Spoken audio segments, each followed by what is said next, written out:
अस्सलाम वालेकुम जी। मैं हूं सर रिजवान और आज हम पढ़ेंगे कि साइन एक्स और कॉस एक्स का किस तरीके से इंटीग्रेशन करते हैं। इससे पहले वाली वीडियोस में हमने क्या देखा था कि साइन एक्स का इंटीग्रेशन कैसे करते हैं जब साइन एक्स अकेला हो या कॉस एक्स अकेला हो। लेकिन अगर ये दोनों साथ आ जाएं, जैसे कि साइन एक्स और कॉस एक्स दोनों एक दूसरे के साथ आ जाएं, तो फिर आपने किस तरीके से इनका इंटीग्रेशन करना है, तो ये आज हम पढ़ेंगे। स्टार्ट करते हैं। पहला क्वेश्चन है साइन एक्स कॉस एक्स। इसको करने के तीन तरीके हैं, ठीक है। चलो पहले मैं पहले तरीके से सॉल्व कराता हूँ कि आपने क्या करना है कि इस साइन एक्स कॉस एक्स को 2 से मल्टीप्लाई और डिवाइड करा देना है। यानी कि मैं इसको 2 से डिवाइड भी करा देता हूँ और इसी को 2 से मल्टीप्लाई भी करा देता हूँ। 2 से मल्टीप्लाई और डिवाइड करा दिया। अब देखें फार्मूला बन गया 2 साइन एक्स कॉस एक्स। ये किसका फार्मूला होता है? ये फार्मूला होता है साइन 2x का, ठीक है, साइन 2x का। तो हमने इसको फार्मूले में कन्वर्ट कर लिया, यानी कि साइन 2x में हमने इसको कन्वर्ट कर लिया। अच्छा, अब क्या करेंगे कि जो साइन 2x है इसका इंटीग्रेशन कर लेंगे। तो साइन का इंटीग्रेशन क्या होता है? माइनस कॉस, ठीक है। साइन का इंटीग्रेशन क्या होता है? Minus cos x. तो साइन 2x है, तो साइन 2x का इंटीग्रेशन क्या हो जाएगा? Minus cos 2x divided by 2, ठीक है। साइन एक्स का इंटीग्रेशन क्या होता है? Minus cos x. और अगर साइन 2x होगा तो इसका इंटीग्रेशन क्या हो जाएगा? Minus cos 2x upon 2। तो जब हम इसको मल्टीप्लाई करेंगे तो देखा minus cos 2x divided by 4 और आगे आ जाएगा प्लस का c, ठीक है। तो ये इसका आंसर हो जाएगा। अच्छा, ये तो एक तरीका हो गया कि आपने इसको इस तरीके से सॉल्व करना है, ठीक है। दूसरा तरीका क्या हो सकता है कि आप जो है इसको दोबारा सॉल्व करें। जैसे मिसाल के तौर पे मैं सेकंड मेथड करवा देता हूँ, मेथड 2। तो अगर सेकंड मेथड आपने देखना है कि इसको सॉल्व करने का क्या हो सकता है कि जैसे ये है question sine x cos x. तो देखें साइन एक्स का बाहर डेरिवेटिव मौजूद है। अगर आप देखें तो साइन एक्स का बाहर डेरिवेटिव मौजूद है, ठीक है। साइन एक्स का डेरिवेटिव क्या होता है? Cos x.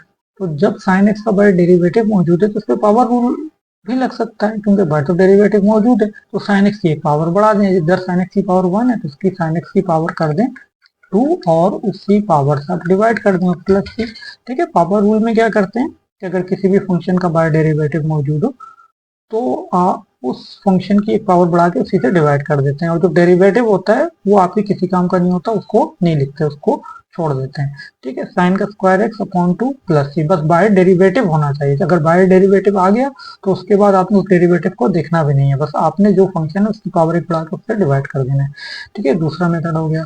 और क्या तरीका हो सकता है इसको सॉल्व करने का?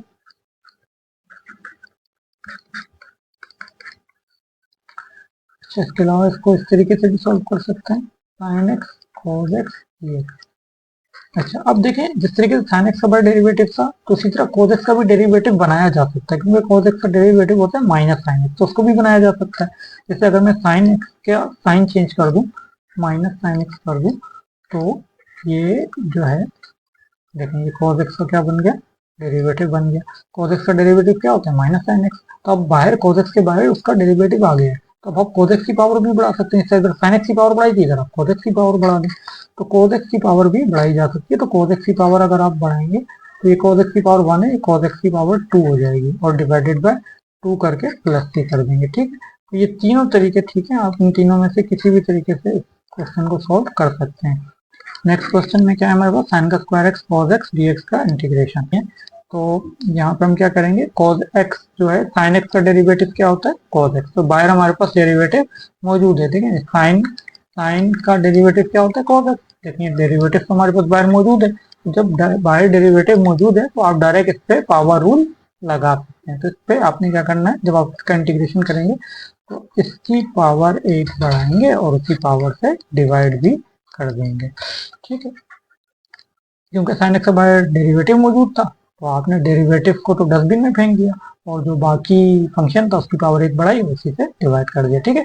ये तो जो डेरिवेटिव होता है उसको नहीं लिखते, वो जो है ना बस सिर्फ बाहर मौजूद होना चाहिए। जब वो अगर बाहर मौजूद है तो आपने इस पर पावर रूल लगानी है, पावर बढ़ा के उसी से डिवाइड कर देना है। चलेंगे अगले क्वेश्चन की तरफ चलते हैं। अगला है cos का स्क्वायर एक्स और sine x D x. cos का स्क्वायर एक्स, साइन एक्स और डी एक्स। चलें ये हो गया। अब देखें जैसे पहले साइन एक्स के ऊपर पावर थी, अब कॉस के ऊपर पावर है, लेकिन कॉस का जो डेरिवेटिव होता है वो माइनस साइन होता है, तो यहाँ बाहर डेरिवेटिव मौजूद नहीं है, बनाना पड़ेगा। तो इसका डेरिवेटिव बनाने के लिए हम साइन का साइन चेंज कर देंगे, ठीक है, साइन एक्स को माइनस का कर देंगे, लेकिन अगर माइनस का करेंगे तो बाहर भी साइन चेंज करना पड़ेगा। अब देखें कॉस का बाहर डेरिवेटिव आ गया है, अगर कॉस का डेरिवेटिव बाहर मौजूद है फिर आप क्या करेंगे, इस पे पावर रूल लगा देंगे, ये वाला माइनस लगा रहेगा, इस पे पावर रूल लगा दें, एक पावर बढ़ाएं उसी पावर से डिवाइड भी कर दें, ठीक है, ये इसका आंसर हो जाएगा। चलिए जी नेक्स्ट क्वेश्चन की तरफ चलते हैं। अब देखें, अब हमारे पास दो फंक्शन है, एक साइन एक कोस है, तो अब आपने देखना है पावर ओड किसमें है, ठीक है। अब अगर आप ये देखें तो ये पावर ओड है, ठीक है, साइन का क्यूब है और इसमें पावर इवन है, तो जिसकी पावर ओड होगी उसको आपने स्प्लिट करना है, ठीक है। इन दोनों में से अगर कोई भी एक ओड आ रहा हुआ वो आपने ओड पावर को स्प्लिट करना है, और अगर दोनों ओड आ रहे हैं तो फिर आपकी मर्जी किसी को भी स्प्लिट कर दें, ठीक है। इससे पहले वाले क्वेश्चन में भी ओड थे, लेकिन हमने उसलिए स्प्लिट नहीं किया था कि ऑलरेडी वो कोस की पावर 1 ही था, तो वो मजीद स्प्लिट नहीं हो सकता था। लेकिन अगर कोस या साइन में से किसी की भी 1 से हायर पावर आ रही है और वो ओड पावर है, तो फिर आपने ओड पावर को स्प्लिट करना होगा। तो इधर हम ओड पावर को स्प्लिट करने का क्या तरीका है कि आपने इस तरीके से स्प्लिट करना है कि एक साइन एक्स अलग हो, और जैसे 3 है ना तो एक अलग हो गया और बाकी जितने बच जाएंगे वो इधर आ जाएंगे, ठीक है। 2 और 1 3 हो गया, अगर 5 होते तो मैं 4 इधर और 1 इधर करके 5 पूरे कर लेते, लेकिन एक साइन एक्स को बस सेपरेट करना होगा। तो जब ओड होगा तो उसको स्प्लिट भी इस तरीके से करना है कि एक साइन एक्स अलग हो और बाकी जो है वो इधर आ जाए। अच्छा, और यहाँ पे क्या हो गया, cos स्क्वायर एक्स dx। अच्छा, अब ये मेरे पास साइन एक्स जो है ये डेरिवेटिव है, किसका डेरिवेटिव है, कोस एक्स का, लेकिन कोस एक्स का डेरिवेटिव होता है माइनस साइन एक्स, तो यानी कि मुझे इसको डेरिवेटिव बनाना पड़ेगा। अब ये मुकम्मल तौर पे बना हुआ नहीं है, तो आगे चल के हम इसको डेरिवेटिव बनाएंगे, लेकिन किसका बन सकता है ये डेरिवेटिव, ये कोस ही का बन सकता है।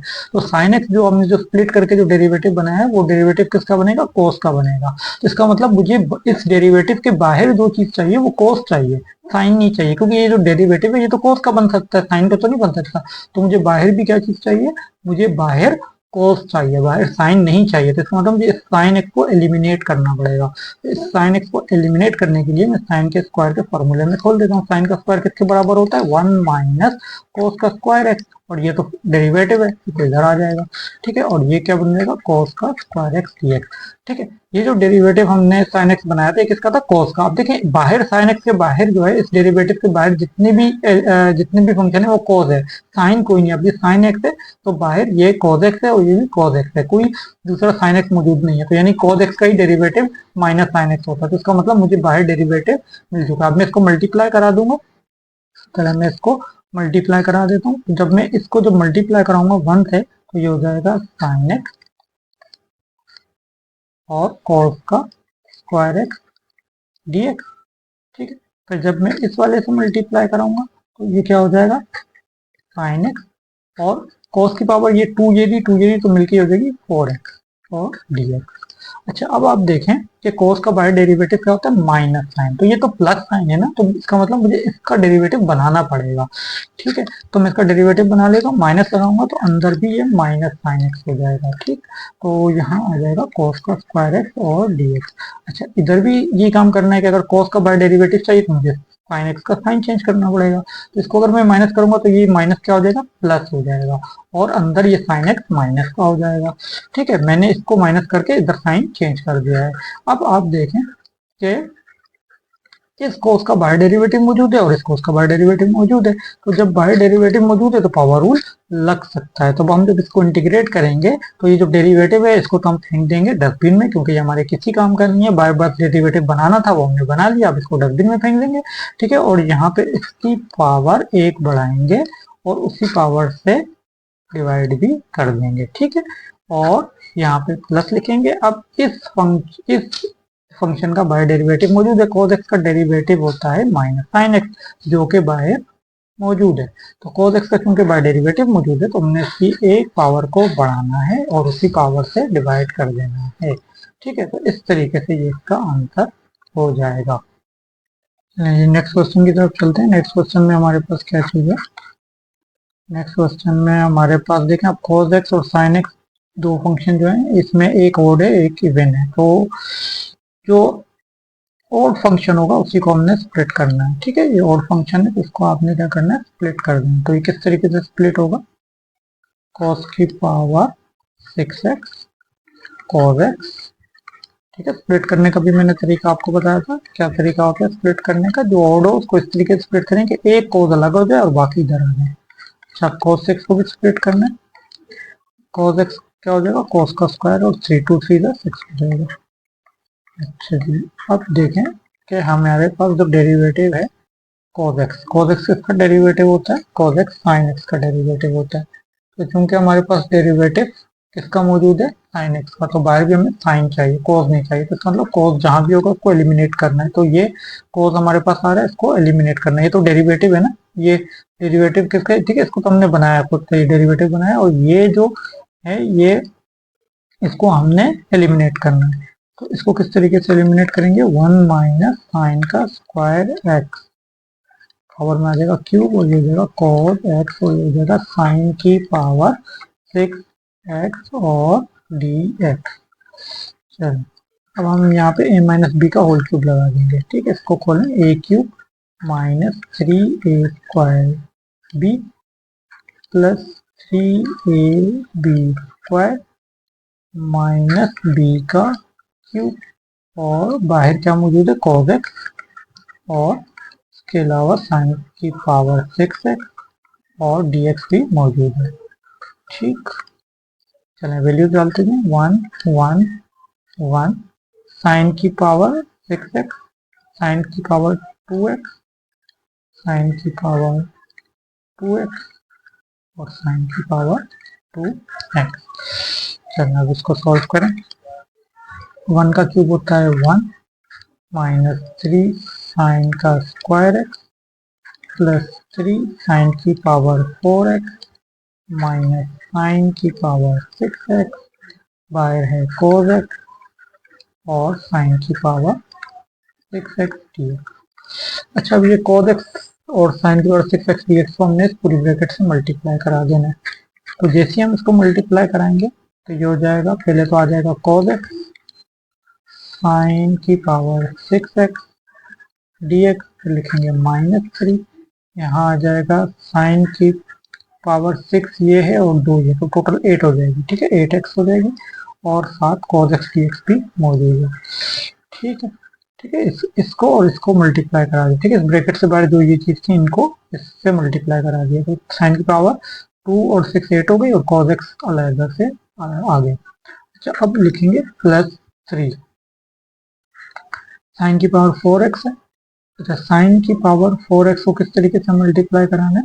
ये साइन की पावर 4 और 6 10 हो जाएगा, 10x। ठीक है, और बाहर क्या है? cos x भी है और dx भी है। ठीक, अच्छा, अब आ जाए यहाँ आगे, माइनस डालेंगे, और साइन की पावर 6 और 6 12 हो जाएगी, साइन की पावर 12x हो जाएगी, और cos x dx भी है, तो cos x dx भी लिख देंगे, cos x और dx भी लिख देंगे।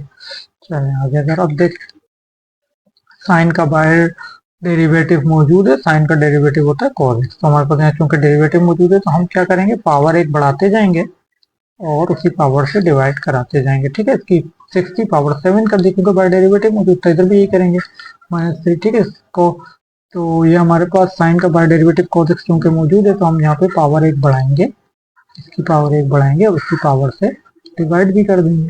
अच्छा, प्लस 3 लिखेंगे, साइन की पावर, साइन का बाहर क्या डेरिवेटिव मौजूद है? cos x, क्योंकि बाहर डेरिवेटिव मौजूद है साइन एक्स का, तो हमने इसकी एक पावर बढ़ानी है, उसी पावर से डिवाइड भी कर देंगे। ठीक है, साइन की पावर 10x है तो इसको 11x कर देंगे और उसी पावर से डिवाइड भी कर देंगे। फिर इसके बाद साइन का चूंकि बाय डेरिवेटिव मौजूद है तो साइन की पावर एक बढ़ाएंगे, 12 13 कर देंगे और उसी पावर से डिवाइड भी कर देंगे, प्लस सी भी लगा देंगे। ये कट रहा है, फिर 3 1 जा 3 3 3 जा 9, और तो कोई नहीं कट रहा, बस तो जो कट रहा था उसको काट दिया, और बाकी हम लिख देंगे साइन की power 7x upon 7 minus sine की power 9x upon 3 plus 3 sine की power 11x upon 11 minus sine की पावर 13x अपॉन 13 प्लस का ये आंसर हो जाएगा। चलें जी, नेक्स्ट क्वेश्चन की तरफ चलते हैं। अब देखें, इससे पहले जो हम क्वेश्चन कर रहे थे उसमें जो साइन एक्स और कॉस एक्स पे एक पावर जो एटलीस्ट जो है 1 और लाजमी आ रहा था, तो मैंने आपको क्या बताया था कि इन दोनों में से जो भी ओड आएगा आपने ओड वाले को स्प्लिट करना है, और अगर दोनों ओड आएंगे तो आपकी मर्जी किसी को भी स्प्लिट कर सकते हैं, लेकिन आपने स्प्लिट ओड वाले को ही करना है। लेकिन अगर इनकेस दोनों ही इवन आ जाए तो फिर आपने किस तरीके से सॉल्व करना है कि आपने इन दोनों को इनके फॉर्मूले में खोल देना है। साइन एक्स का फॉर्मूला क्या होता है, 1 minus cos 2x divided by 2, और कॉस एक्स का होता है 1 plus cos 2x divided by 2। ठीक है, अब यहाँ पे नीचे 2 टू द 4 हो रहा है और 4 कांस्टेंट है तो बाहर आ जाएगा। तो यहाँ पे और ऊपर a minus B A plus B में खुल जाएगा, a minus B A plus B मतलब A square minus B square में खुल जाएगा। ठीक है, अब ये 1 आ जाएगा और यहाँ cos 2x आ जाएगा।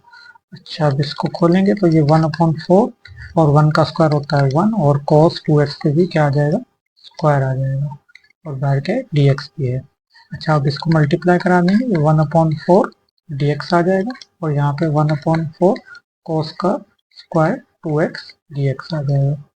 अच्छा, अब हमने यहाँ पे क्या करना है, dx का इंटीग्रेशन है, तो dx का इंटीग्रेशन x होता है और नीचे 4 भी लगा हुआ है तो x/4 हो जाएगा। अच्छा, अब यहाँ पे आपने क्या करना है, cos का स्क्वायर 2x का इंटीग्रेशन लेना है। तो cos का स्क्वायर 2x का इंटीग्रेशन लेने का क्या तरीका है कि मैंने आपको बताया था, cos के ऊपर कभी भी पावर इवन आ जाए तो आपने उसको किस फॉर्मूले में खोलना होता है, इस फॉर्मूले में 1 प्लस cos, अब ये 2x है तो यहाँ 4x आ जाएगा डिवाइडेड बाय 2। ठीक है, cos के ऊपर पावर इवन थी तो इस फॉर्मूले में इसको खोल दिया। यहाँ 2x है तो 4x, 3x, अगर यहाँ पे जैसे 1x है तो 2x, जितना भी यहाँ पे x होंगे उससे डबल x आपने यहाँ पर लगाने होंगे। ठीक है, और आगे आपने dx भी लगा देना है क्योंकि अभी हमने इसका इंटीग्रेशन नहीं किया है, अभी सिर्फ फार्मूले में खोला है। ठीक, चलिए अब हम आगे क्या करेंगे, इस वाले को तो ऐसे लिख देंगे और इस वाले को आपने 4 टू द 8 करके पीछे ले आना है, और इसको आपने इसको भी सेपरेट कर लेते हैं। यहाँ पे ये 4 टू द 8 पीछे आ गया और ये dx अलहदा हो जाएगा। ठीक है, और प्लस माइनस माइनस हो जाएगा 1, ये भी 8 हो जाएगा, और cos 4x का यहाँ पे हम इंटीग्रेशन ले लेंगे।